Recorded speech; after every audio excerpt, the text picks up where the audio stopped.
Hari itu, langit begitu cerah. Matahari belum sepenuhnya naik, namun deretan siswa SMP Wijaya Kusuma telah berkumpul di halaman sekolah dengan ransel di punggung, suara riang saling bersahutan, dan semangat yang terasa memantul kemana-mana.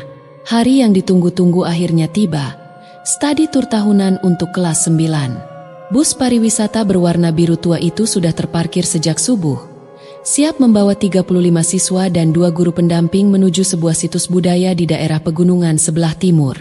Tujuannya adalah cagar budaya Gunung Gantole, tempat di mana mereka akan belajar tentang kehidupan masyarakat adat serta sejarah kuno yang tertulis di batu-batu tua yang hanya bisa diakses dengan kendaraan khusus. Di antara keramaian itu, Nabila, gadis bertubuh kecil dengan rambut dikuncir 2 dan mata yang selalu penasaran, duduk di kursinya sambil menulis di buku jurnal berwarna coklat. Ia memang punya kebiasaan mencatat apapun yang ia lihat dan rasakan selama perjalanan. Baginya, setiap detail kecil bisa jadi cerita besar. Ini hari yang cerah, busnya harum, dan aku duduk di sebelah Rani, sahabat terbaikku. Rani bawa keripik singkong dan semangatnya 1000%. Hari ini seharusnya biasa saja, tapi entah kenapa, aku merasa seperti akan mencatat sesuatu yang lebih besar dari sekadar studi tour. Jurnal Nabila. Rani duduk di sebelahnya, mengunyah keripik sambil memainkan boneka kecil yang tergantung di resleting tasnya. Kita bakal sampai sore, ya? Katanya tempatnya jauh banget. Kalau nggak macet, jawab Nabila. Tapi Pak Guntur kan bilang kita lewat jalan alternatif. Jadi harusnya lebih cepat. Pak Guntur, guru sejarah sekaligus ketua rombongan, berdiri di depan bus dan memberi pengarahan singkat lewat mikrofon kecil. Suaranya tenang, berwibawa, dan selalu bisa membuat semua siswa mendengarkan. Anak-anak, nikmati perjalanan ini. Jangan buang sampah sembarangan. Kita akan belajar bukan hanya dari tempatnya, tapi juga dari perjalanan menuju ke sana. Semua tepuk tangan. Perjalanan dimulai. Jam demi jam berlalu. Pemandangan kota perlahan berubah menjadi sawah, lalu perbukitan, dan akhirnya hutan-hutan kecil yang mengapit jalan. Beberapa siswa mulai tertidur, yang lain mendengarkan musik atau bermain kartu kecil. Namun, menjelang siang, langit yang tadinya cerah mulai mendung. Awan tebal menggulung cepat dari arah barat. Hujan deras turun seolah-olah disiram dari langit. Wiper bus bekerja keras, tapi pandangan tetap terbatas. Jalan mulai licin dan gelap. Kayaknya kita masuk jalur salah, Pak, ujar sopir dengan suara cemas. GPS tak menunjukkan arah. Sinyal hilang. Pak Guntur berdiri sambil membuka peta cetak yang dibawa. Tenang, kita ikuti jalan yang ada. Ini jalur lama, tapi harusnya masih bisa dilewati. Bus mulai masuk ke jalan sempit yang diapit hutan pinus tinggi. Tidak ada rumah, tidak ada kendaraan lain, hanya hujan, dan suara roda menggilas kerikil dan tanah. Tak lama kemudian, hujan berhenti tiba-tiba. Langit tak sepenuhnya cerah, tapi ada semburat jingga yang menyejukkan. Jalan kecil itu berakhir di depan sebuah gapura kayu tua yang bertuliskan, "Selamat datang di Desa Kertanira." Tak ada yang pernah mendengar nama itu sebelumnya. Desa itu tidak ada dalam brosur perjalanan mereka. Namun anehnya, terasa hangat. Beberapa warga menyambut mereka dari pinggir jalan. Wajah-wajah ramah, berpakaian rapi seperti sedang menunggu tamu. Tidak ada papan reklame, tidak ada kabel listrik di tiang jalan. Semua tampak seperti potongan masa lalu yang utuh. Kayaknya kita nyasar, ya? Tanya Rani pelan sambil menoleh ke Nabila.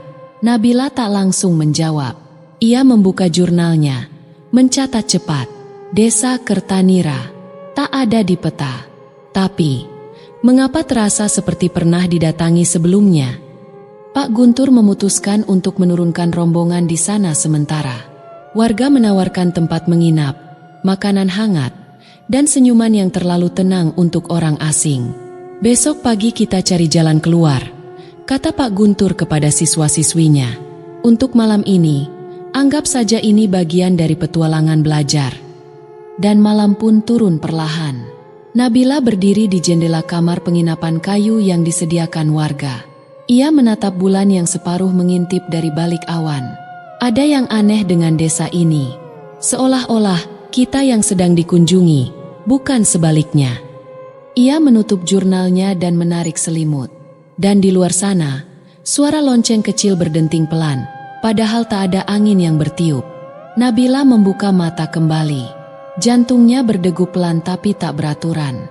Ia berdiri pelan di balik jendela dan memicingkan mata ke arah luar.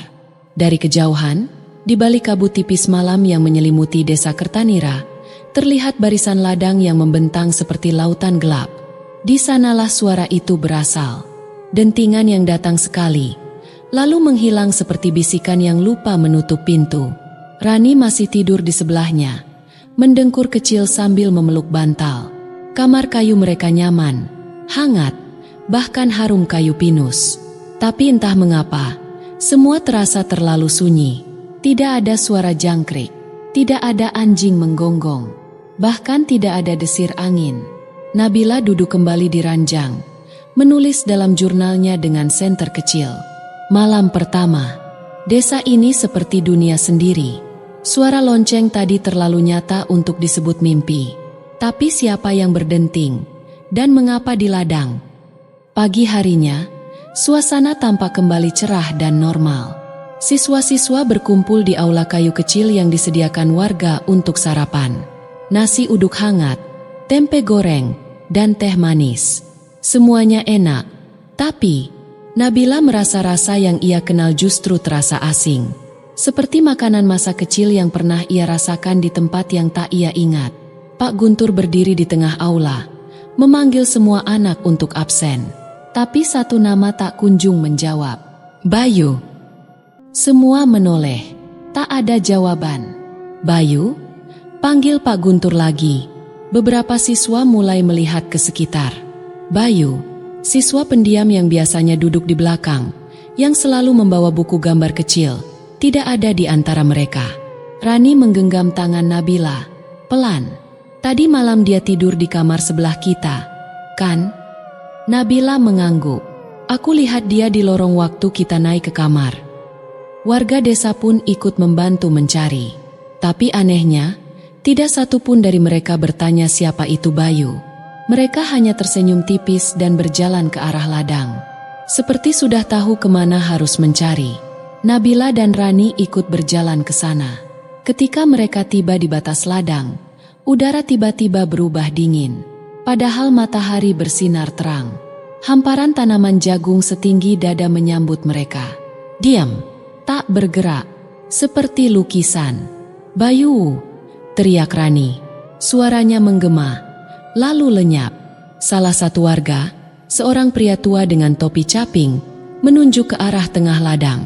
Tadi pagi, ada jejak kaki kecil ke arah sana, tapi tidak ada yang keluar. Pak Guntur tampak cemas, tapi tetap tenang di hadapan anak-anak. Ia menginstruksikan semua siswa kembali ke aula, tapi Nabila tidak bergerak. Pak, katanya pelan, biar saya dan Rani ikut bantu cari sebentar. Kami tidak akan jauh-jauh. Setelah sedikit ragu, Pak Guntur mengizinkan. Hati-hati, jangan pisah. Nabila dan Rani masuk ke ladang. Batang-batang jagung mengelilingi mereka seperti tembok tinggi. Cahaya matahari masuk dari celah-celah kecil di antara daun. Mereka terus berjalan mengikuti jejak samar di tanah lembab. Hingga akhirnya, di tengah ladang, mereka menemukan buku gambar Bayu. Terselip di antara akar, basah, tapi masih utuh. Gambar di halaman terakhir menggambarkan sebuah gapura, yang sangat mirip dengan gerbang masuk desa ini. Tapi di bawahnya, Bayu menulis satu kalimat kecil. Aku pernah kesini dalam mimpiku. Tiba-tiba, dari arah belakang, terdengar suara denting lonceng itu lagi. Kali ini lebih dekat, lebih jelas. Dan di antara dedaunan, samar-samar, terlihat sosok Bayu berdiri membelakangi mereka, menatap ke arah ujung ladang. Bayu, seru Rani pelan, takut sekaligus lega. Tapi Bayu tidak menoleh. Ia hanya berdiri diam, lalu melangkah pelan ke dalam kabut tipis yang mendadak turun dari langit. Dalam hitungan detik, sosoknya lenyap, seperti tertelan oleh tanah. Rani menjerit kecil, tapi Nabila memegang tangannya erat. Jangan lari, jangan berpisah. Ini bukan ladang biasa. Mereka berdua mundur perlahan, meninggalkan buku gambar di tempat semula, dan berlari keluar ladang kembali ke desa. Di malam hari, semua siswa berkumpul di aula lagi. Bayu sudah ditemukan, katanya. Ia duduk di pojok ruangan, diam, menatap kosong. Tapi ada yang berbeda. Ia tidak membawa buku gambarnya. Ia tidak menjawab ketika dipanggil. Ia hanya menatap Nabila dan tersenyum kecil. Rani menggigil. Kenapa rasanya? Itu bukan Bayu yang sama. Nabila menatap Bayu lama-lama, lalu membuka jurnalnya dan menulis satu kalimat yang menggantung dalam pikirannya. Hari ini, seseorang yang pergi, kembali, tapi bukan dalam bentuk yang sama. Dan ketika malam turun untuk kedua kalinya, suara lonceng itu berdenting lagi. 3 kali, lalu sunyi. Suara lonceng itu berdenting seperti aba-aba tak terlihat, seolah setiap bunyinya membawa pesan rahasia yang hanya bisa dimengerti oleh mereka yang pernah tinggal terlalu lama di desa ini. Nabila duduk di ranjangnya, menatap langit-langit kamar kayu yang perlahan berubah dari hangat menjadi menekan. Ia mencoba menuliskan kejadian hari itu, tetapi kata-kata tak lagi terasa cukup. Pikirannya tersangkut pada satu hal, Bayu yang kembali, tapi berbeda. Terlalu tenang, terlalu diam, terlalu asing. Rani sudah tertidur, memeluk bantal sambil sesekali bergumam dalam tidur. Tapi Nabila tidak bisa. Dadanya seperti dipenuhi kabut, hingga ia mendengar suara ketukan pelan, bukan dari pintu, tapi dari langit-langit, tepat di atas tempat tidurnya. Seperti ada seseorang atau sesuatu berjalan di loteng penginapan itu. Perlahan, ia mengenakan jaketnya, mengambil senter kecil, dan keluar dari kamar. Lorong penginapan sunyi, cahaya lampu minyak menggantung di sudut dinding, melemparkan bayangan panjang yang bergoyang tak tentu arah. Tangga kayu menuju loteng terlihat setengah tersembunyi di balik rak perabot tua. Nabila melangkah pelan, menahan napas. Anak-anak tangga berderit satu persatu, seolah memprotes kehadirannya. Loteng itu gelap, udara dingin. Tapi di sana, di sudut yang tertutup karung goni dan tumpukan kardus, ada sebuah peti kayu tua yang hampir tertutup debu. Dengan hati-hati, ia mendekat. Tangan kecilnya gemetar saat membuka tutup peti itu. Bunyi engsel tua berderit memecah keheningan. Dan di dalamnya, tertumpuk rapi, ada buku-buku catatan kulit berwarna coklat, hampir mirip dengan jurnal miliknya. Ia membuka satu di antaranya. Ada nama tertulis di halaman pertama. Rombongan SMP Pertiwi, tahun 1996. Nabila membeku. Tahun itu, hampir 30 tahun lalu, ia membuka halaman demi halaman. Setiap lembar berisi catatan harian seorang siswi bernama Laras, lengkap dengan sketsa wajah teman-temannya. Beberapa nama di antaranya diberi tanda silang kecil. Beberapa foto pudar diselipkan di antara halaman. Dan di satu halaman, ia membaca tulisan tangan yang goyah namun jelas. Kami datang dengan 40 orang. Tapi desa ini tidak membiarkan semuanya pulang. Hanya yang menemukan jalan bayangan bisa kembali ke dunia nyata. Jangan percaya pada suara dari ladang. Jangan jawab jika dipanggil malam hari. Jika sudah mendengar lonceng 3 kali, artinya waktu kalian hampir habis. Nabila terdiam. Lonceng 3 kali. Ia menutup buku itu cepat, membawa satu jurnal dan turun ke bawah. Tapi langkahnya terhenti saat melihat Bayu berdiri di ujung lorong. Diam, seperti sudah menunggunya. Nabila, katanya lirih, tapi nadanya datar. Tidak seperti Bayu yang ia kenal. Ada apa, Bayu? Tanya Nabila pelan. Bayu tak menjawab. Ia hanya tersenyum kecil, lalu melangkah pergi. Langsung ke arah tembok, dan menghilang. Seolah langkahnya masuk ke dalam bayangan yang menggulung di dinding. Nabila mematung. Suara detik jam dinding seperti berhenti. Ia berlari kembali ke kamar, membangunkan Rani. Ran, bangun. Aku nemuin sesuatu. Kita nggak bisa tinggal diam di sini. Kenapa sih? Masih pagi juga belum? Gumam Rani setengah sadar. Nabila menyalakan senter dan menunjukkan jurnal lama itu. Lihat ini. Ada rombongan lain yang pernah ke desa ini. Tapi mereka nggak semua pulang. Desa ini bisa saja bukan tempat biasa. Rani membaca cepat beberapa kalimat. Wajahnya perlahan pucat. Jangan bilang, ini kayak semacam jebakan waktu. Nabila mengangguk pelan. Atau semacam penjara yang tersenyum. Mereka menatap keluar jendela. Kabut mulai turun lagi. Meski waktu masih subuh. Dan di luar sana, terdengar bunyi pintu rumah warga yang terbuka serentak. Seolah ada sesuatu yang bersiap bangun. Dan di ujung desa, kabut mulai membentuk lorong tipis yang mengarah ke hutan belakang. Di halaman terakhir jurnal lama itu, ada satu kalimat yang tertulis dengan tinta merah pudar. Jalan keluar hanya terbuka bagi mereka yang tidak lupa siapa dirinya. Nabila menutup jurnal. Ia menatap Rani. Aku rasa, besok kita harus ke hutan. Sebelum lonceng keempat terdengar. Tapi ternyata, lorong kabut itu tidak menunggu besok. Saat Nabila dan Rani turun dari kamar ke aula utama untuk memberitahu Pak Guntur tentang jurnal misterius dan rencana ke hutan, mereka mendapati sesuatu yang membuat kaki mereka lemas. Seluruh aula kosong. Tidak ada Pak Guntur. Tidak ada siswa lain. Tidak ada suara. Tidak ada napas kehidupan. Pak Guntur? Panggil Rani. Suaranya gemetar. Nabila berlari keluar penginapan. Kabut sudah menyelimuti desa sepenuhnya. Rumah-rumah warga yang tadi malam terang dan hangat kini berdiri seperti bayangan hitam tak berpenghuni. Jalan-jalan kecil yang kemarin ramai kini senyap. Tak ada suara ayam. Tak ada hembusan angin. Hanya dingin dan sepi. Rani menggenggam lengan Nabila. Kemana semua orang? Nabila menggeleng. Mereka tidak hilang. Mereka tersembunyi atau disembunyikan. Ia menarik tangan Rani, berjalan cepat menyusuri jalan desa menuju arah belakang, menuju hutan. Kabut terasa makin tebal saat mereka semakin mendekati pohon-pohon tinggi yang menyambut seperti gerbang. Saat mereka sampai di tepian hutan, kabut menyingkir pelan, memperlihatkan sebuah lorong tanah yang tidak ada sebelumnya. Panjang, gelap, dan melengkung seperti perut bumi. Nabila meraih senter dan menyorot lorong itu. Aku yakin ini yang dimaksud dalam jurnal. Jalan bayangan. Rani menatap ragu. Tapi, kita nggak tahu apa yang ada di ujung sana.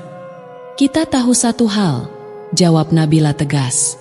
Di desa ini, waktu tidak berjalan seperti seharusnya. Tapi kita harus terus maju. Kalau tidak, kita akan hilang seperti mereka. Mereka masuk ke lorong itu perlahan. Dindingnya penuh akar menggantung dan ukiran-ukiran aneh yang bersinar redup. Seperti tulisan kuno, tapi berubah bentuk setiap kali mereka mengedipkan mata. Lorong itu bukan hanya sunyi, tapi juga tidak logis. Ketika mereka melangkah, bayangan mereka tidak ikut bergerak. Seolah ada yang mengikuti dari belakang, dengan wajah mereka sendiri.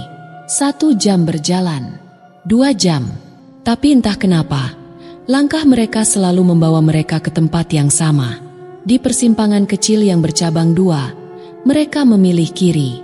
Lalu, ketika berjalan lurus dan menoleh ke belakang, mereka kembali di persimpangan yang sama. Rani mulai panik. Kita terjebak. Kita muter di tempat yang sama. Nabila menarik napas panjang. Ia mengingat kembali satu kalimat dari jurnal Laras. Jika jalanmu selalu kembali ke titik awal, berarti kamu membawa sesuatu yang tidak seharusnya. Ia membuka ranselnya dan memeriksa. Di sana, masih ada jurnal tua Laras. Rani, mungkin ini yang mengikat kita ke sini. Buku ini bukan milik kita. Dengan hati-hati, Nabila menyelipkan jurnal itu ke dalam celah akar pohon di dinding lorong dan berkata pelan, "Terima kasih, Laras." Begitu buku itu lepas dari tangannya, lorong di depan mereka bergetar. Dindingnya bergemuruh pelan, dan satu cabang baru terbuka, bercahaya redup keemasan. Angin hangat meniup wajah mereka. Untuk pertama kalinya, Nabila dan Rani merasa langkah mereka akan mengarah ke tempat berbeda. Mereka mengikuti jalur itu. Jalanan berubah perlahan dari tanah menjadi batu, dari batu menjadi papan kayu tua. Di ujung jalan, mereka melihat rumah kayu tua yang berbeda dari rumah-rumah lain di desa. Lebih gelap, lebih usang, tapi dari dalamnya terlihat satu cahaya temaram, dan suara seseorang menyanyikan lagu Nina Bobo yang asing, dengan bahasa yang tak mereka pahami. Nabila menarik napas. "Kita harus masuk." "Kenapa?" bisik Rani. "Karena aku rasa orang yang membangun jalan ini menunggu kita." Ketika mereka membuka pintu rumah itu, bau kayu basah dan kemenyan tua menyeruak. Seorang nenek dengan rambut putih panjang duduk di kursi goyang, menatap mereka, tapi matanya kosong. Akhirnya, ada yang datang bukan karena dipanggil, tapi karena mencari, ucapnya dengan suara lembut. "Kami mau pulang," kata Nabila tegas. Nenek itu tersenyum. "Pulang bukan soal arah, tapi soal ingatan. Ingatlah dari mana kalian datang, dan apa yang kalian tinggalkan. Kalau tidak, desa ini akan jadi rumah kalian selamanya." Ia kemudian menyerahkan mereka sebuah cermin bundar kecil, berbingkai kayu dengan ukiran awan. "Tunjukkan ini ke mereka yang masih bisa diselamatkan. Tapi ingat, jangan pernah melihat bayangan kalian sendiri di dalamnya." Seketika, rumah itu bergetar. Pintu di belakang mereka tertutup sendiri, dan dari balik lantai, suara denting lonceng terdengar lagi. 2 kali, kemudian hening. Nabila menggenggam cermin itu erat. "Waktunya tak banyak," bisiknya. "Kita harus kembali ke desa. Mungkin mereka belum sepenuhnya hilang." Namun begitu mereka melangkah keluar dari rumah kayu itu, dunia di sekeliling mereka berubah.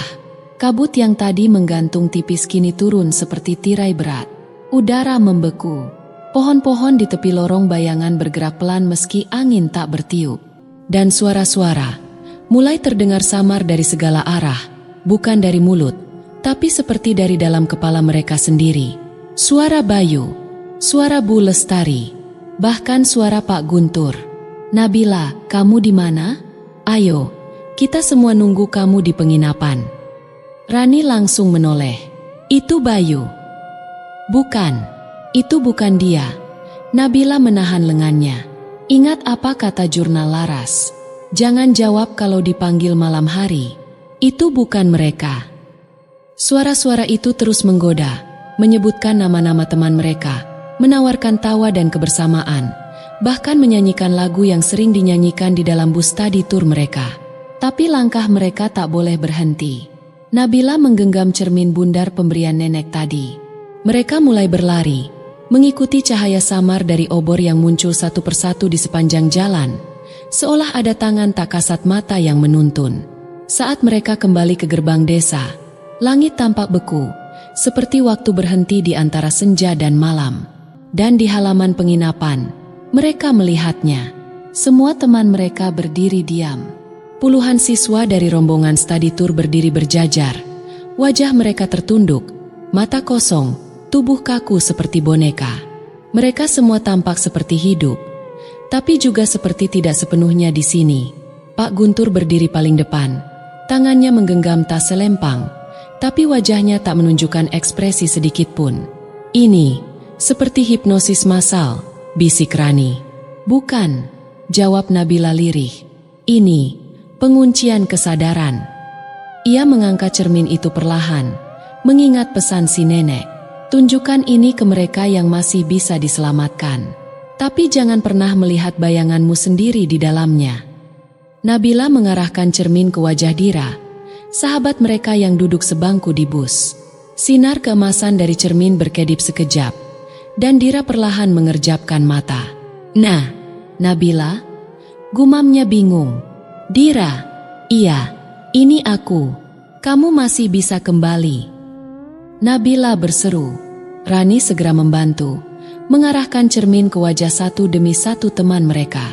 Beberapa mulai sadar, namun tidak semua. Beberapa dari mereka malah menjerit dan mundur. Wajah mereka perlahan berubah, menjadi wajah yang tidak dikenal, gelap, pucat, dan meniru wajah orang-orang yang mereka sayangi. Rani panik dan nyaris menjatuhkan cermin.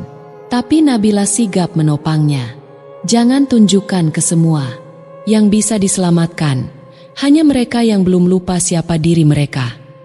Tapi waktu tidak berpihak pada mereka.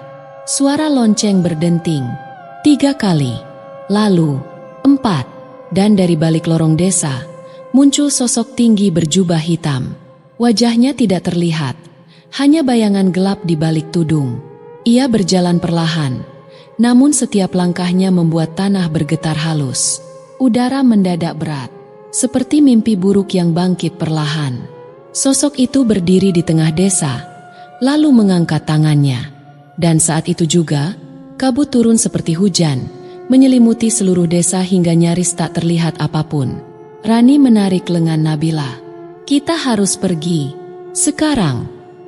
Tapi mereka, Nabila memandang teman-temannya yang belum sadar, termasuk Bayu, yang masih berdiri, menunduk, seolah menunggu aba-aba. Ada satu jalan lagi, bisik Nabila. Satu-satunya jalan yang mungkin tidak akan kembali. Kita bisa keluar dari desa ini, tapi kita harus meninggalkan semua kenangan yang kita punya. Rani menatapnya. Maksudmu? Kita akan lupa semuanya. Nabila mengangguk pelan. Itu yang tertulis di halaman terakhir jurnal Laras. Jika ingin kembali, kau harus rela meninggalkan semua yang kau tahu tentang tempat ini. Bahkan, kenanganmu sendiri. Mereka berdiri di persimpangan yang menyakitkan, membawa teman-teman mereka dan kemungkinan gagal selamanya. Atau, melarikan diri. Tapi kehilangan semua yang pernah mereka alami bersama. Dan di tengah keraguan itu, Bayu mengangkat kepalanya perlahan, menatap Nabila dengan mata penuh air. Nah, Bei, lah, gumamnya lirih.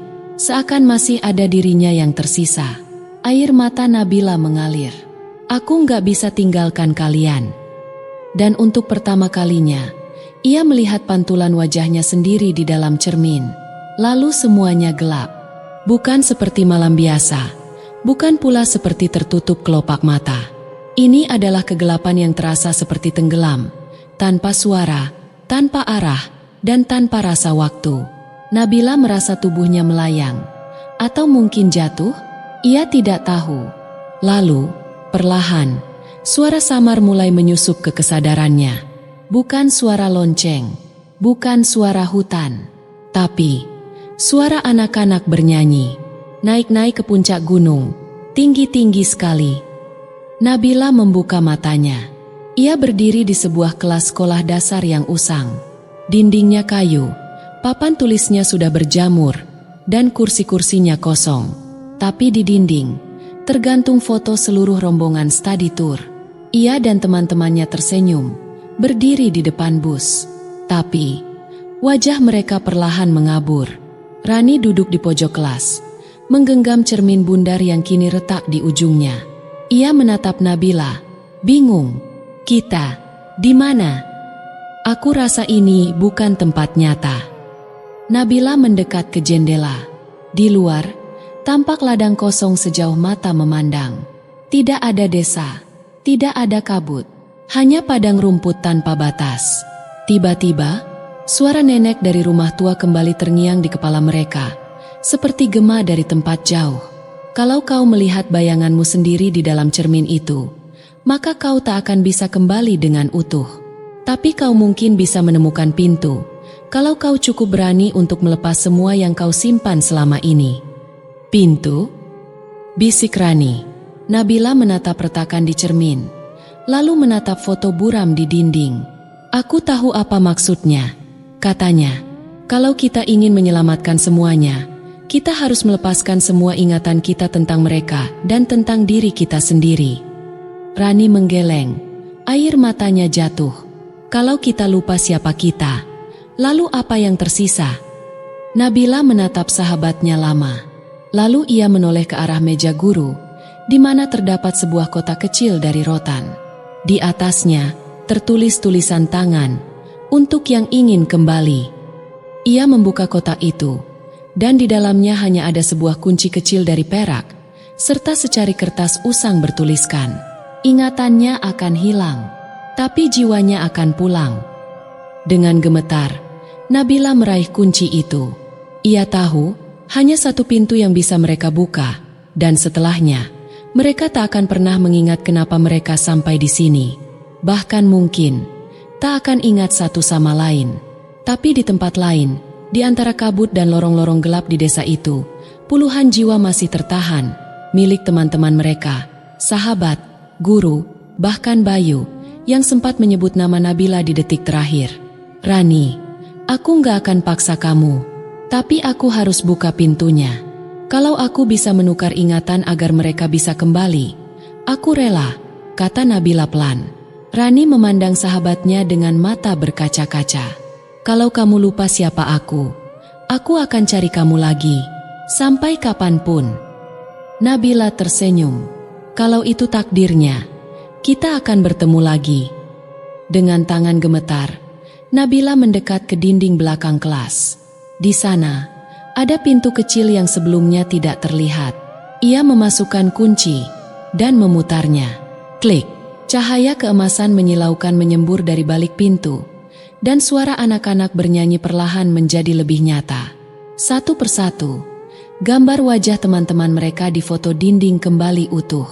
Tapi saat Nabila berbalik untuk mengucapkan sesuatu pada Rani, wajahnya kosong, tatapannya bingung, seperti seseorang yang baru bangun dari mimpi sangat panjang. Aku, siapa? Gumamnya pelan. Rani menahan napas. Kamu, sahabatku. Nabila menatapnya tanpa mengenal. Tapi cahaya di balik pintu semakin terang. Dan mereka tahu, waktu mereka hampir habis. Rani menggenggam tangan Nabila. Ayo, pulang. Mereka melangkah bersama melewati pintu itu, menuju dunia yang mungkin mereka kenal, tapi tak lagi mereka ingat. Dan di desa itu, kabut perlahan memudar. Langit menjadi biru, rumah-rumah kembali terang, suara ayam kembali terdengar. Dan di halaman penginapan, puluhan siswa mulai terbangun perlahan, seperti bangkit dari tidur siang. Pak Guntur berdiri, bingung. Kita, sudah sampai ya?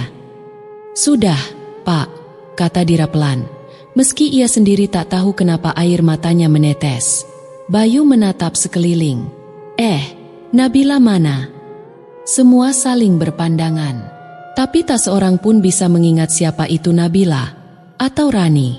Hanya ada perasaan aneh di dada mereka, seperti kehilangan sesuatu yang tak bisa dijelaskan. Namun satu petunjuk kecil muncul dan memberi harapan. Angin pagi menyapu halaman sekolah tempat bus rombongan study tour berhenti.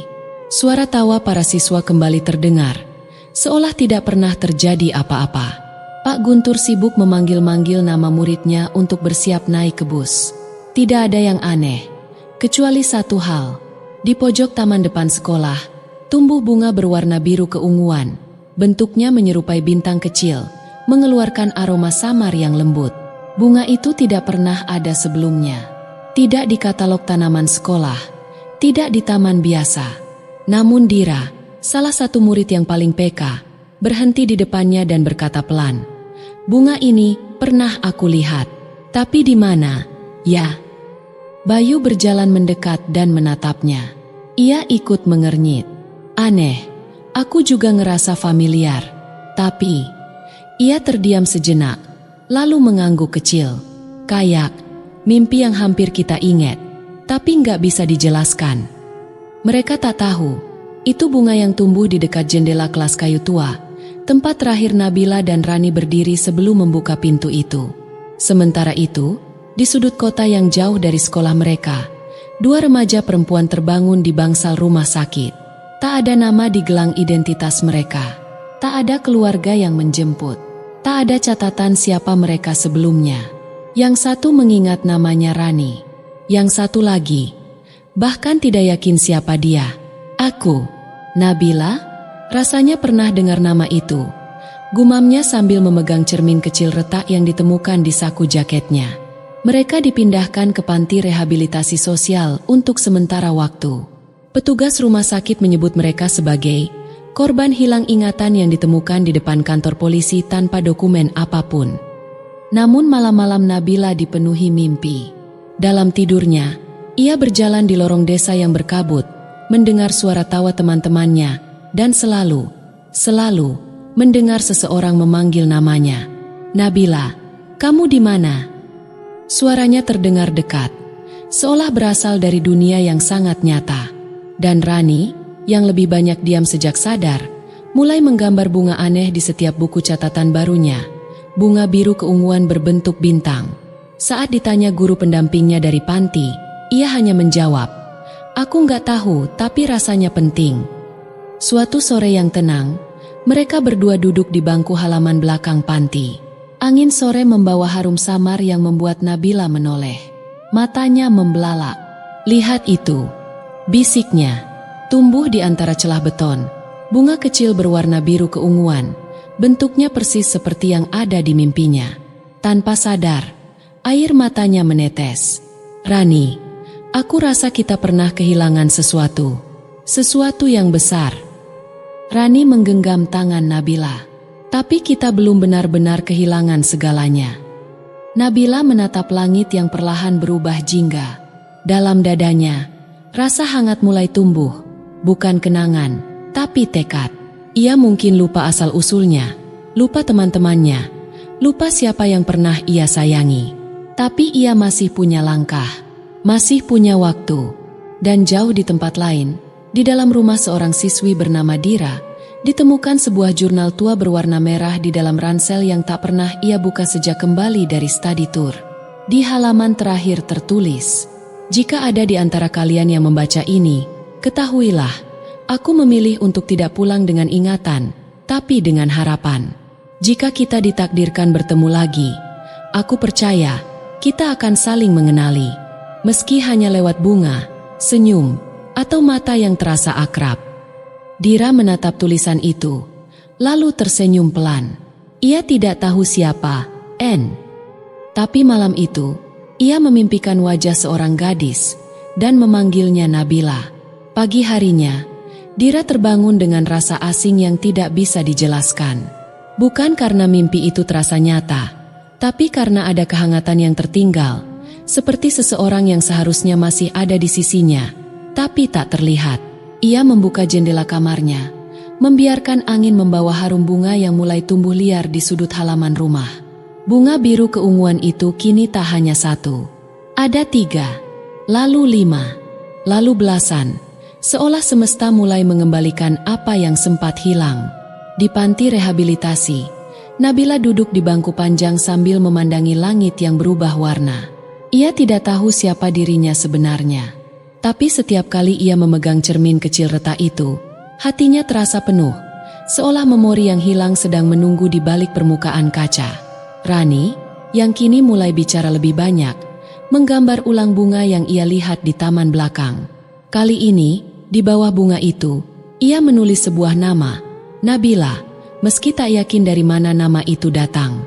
"Rani," kata Nabila suatu sore, "kalau kamu punya kesempatan buat tahu semuanya lagi, tentang masa lalu kita, kamu akan ambil?" Rani menatapnya dalam, lalu mengangguk pelan. "Kalau itu bisa membawa kita ke orang-orang yang kita cintai." "Ya." Hari berikutnya, seorang tamu datang ke panti.